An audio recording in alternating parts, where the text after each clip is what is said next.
Wes Streeting, can we just get clear what difference all this is going to make? Now that you're in charge of the NHS, are you the person I complain to as I enter my 4th year waiting for someone to look after my dodgy knees?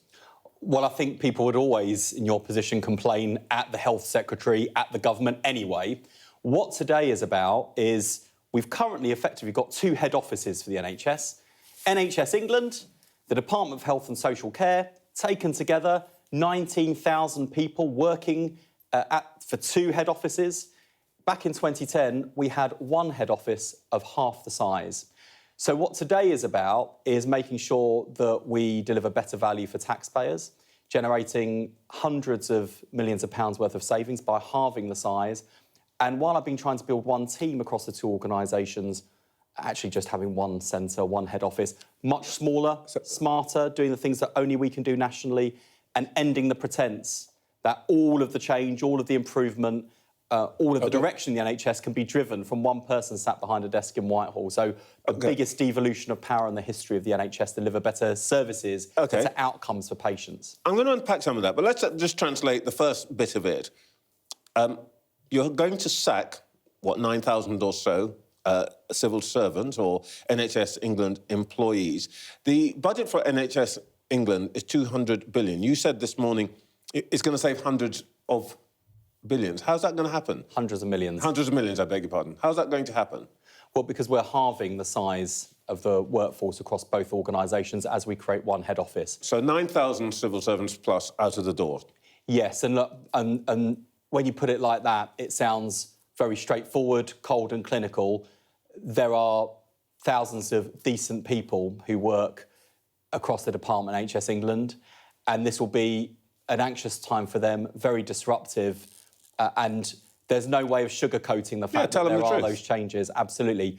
But we will be treating people with care and respect and the fairness that they are owed through this process. But ultimately, Trevor, yes, the NHS, my department, has a budget of over £200 billion. That's a budget the size of the government of Portugal. But I think what's happened under our predecessors is that things like the NHS England change, which former Tory health minister saying, I wish we'd had the guts to do, literally said that today, Lord Bethel.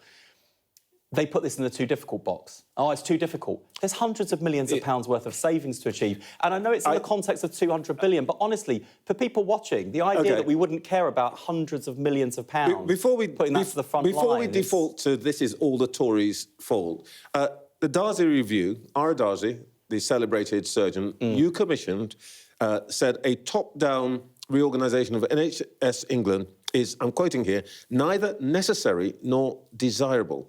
In September, you said a top-down reorganisation was, quote, the last thing you wanted to do. Yet today, that's exactly what you're doing. What happened? Well, we're merging the 2 head offices. The rest of the system... It's a top-down reorganisation. The rest of the system, in terms of integrated care boards and the wide range of NHS providers...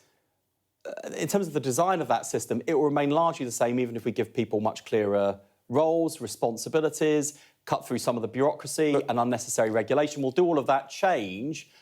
But ultimately, you know, this is the final nail in the coffin of the Andrew Lansley Conservative reforms, which Lord Darzi absolutely hammered in his report. Yeah, I know you want to get... the worst thing that's ever happened to the NHS. I know you want to get back to blaming the Tories for everything. No, Trevor, I'm putting it in context. Look, I don't need to blame the Tories. They were voted out. But I'm explaining why we're making this change. Top-down reorganisation, don't need it, don't want it. You said that in September, and that's exactly what you're doing. In fact, it's actually literally top-down. You're reorganising the top.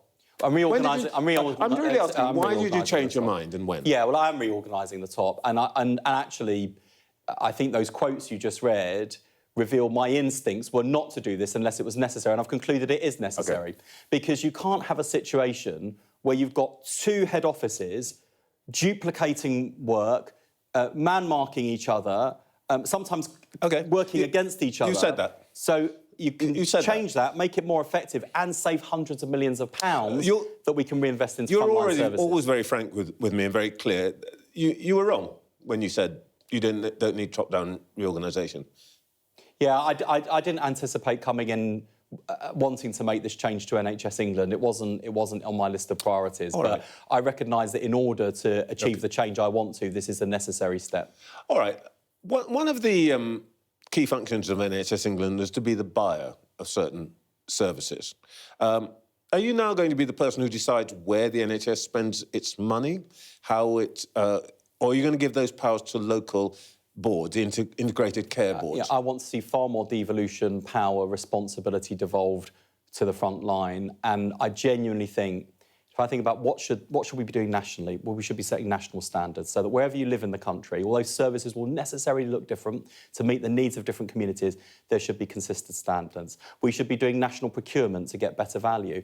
We should be organising our approach to life sciences, medtech and research in a way that puts the NHS at the forefront of that revolution, actively driving that revolution in a way that the NHS's founders couldn't have imagined in 1948, but is ideal for the 21st century.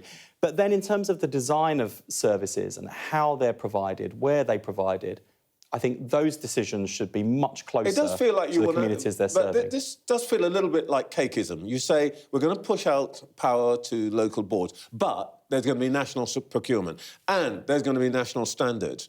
If you are telling them what to do, where is devolution?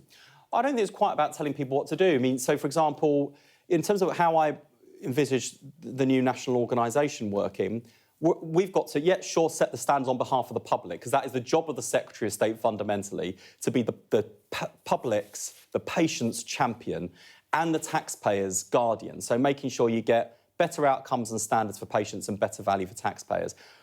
But actually, nationally, the only other things we should be doing, really, is about giving the system the enablers, the tools that they need to do the job. And so, for example, on things like procurement, why would you have every single NHS provider in the country doing their research on what kit to buy and then negotiating at small scale with big companies when we could get better value nationally, save them loads of time and hassle, so they're buying into a central system? Those are the sorts of changes we should be deciding nationally. But locally, we've got to give people more freedom to design their own services to meet their communities' needs. Let's talk about the thing that most people most care about. New data on waiting lists came out this morning. In your first 6 months, you cut waiting lists by just 190,000, and that's barely faster than the Tories achieved. There's still 7.4 million treatments waiting.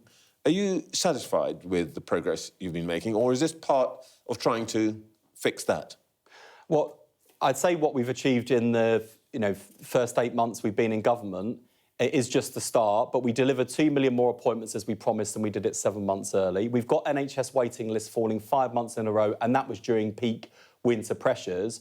Am I satisfied? And there's still a mountain to climb, so I'm not doing victory laps, but I hope it's giving people that quiet confidence and assurance that things are beginning to move in the right direction. So I'm not going to overclaim victory here, but it's not insignificant. They're only get the assurance when the waiting lists come down. And I know that. You've added 2 million appointments. You told me this last time we spoke, but actually you haven't cut the waiting list at all.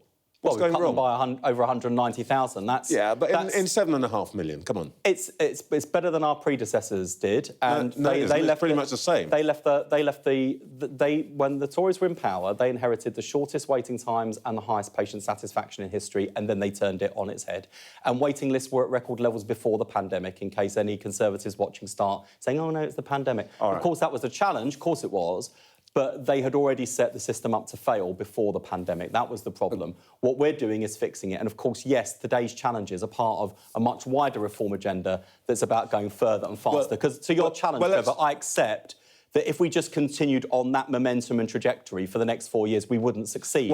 So we do have to put the foot down on the accelerator. Let's talk about going further and faster. Let me ask you if what this is really about is the idea that you will now take greater power over how the NHS spends its money, what it buys and where it buys it, and that actually what you really want to do is to use the NHS budget, for good reasons perhaps, to bring more private providers into the service, and that you are taking control so that you can make that happen in a way that currently the culture of the NHS doesn't allow.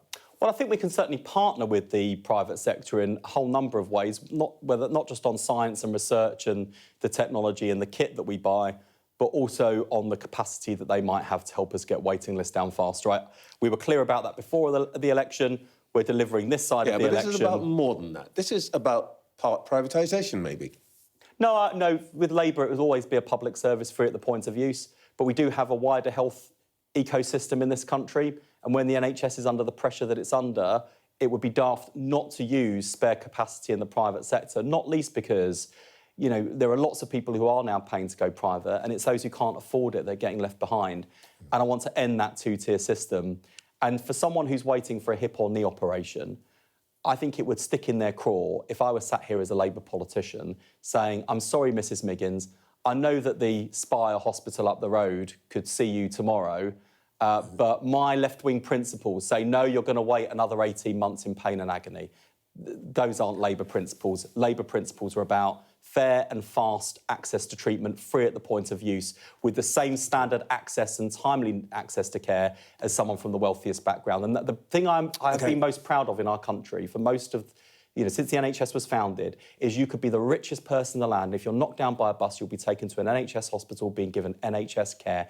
And whether you're the richest or the poorest man in the country, when you fall ill, you never have to worry about the bill. Wes Streeting, thank you very much. Thank you.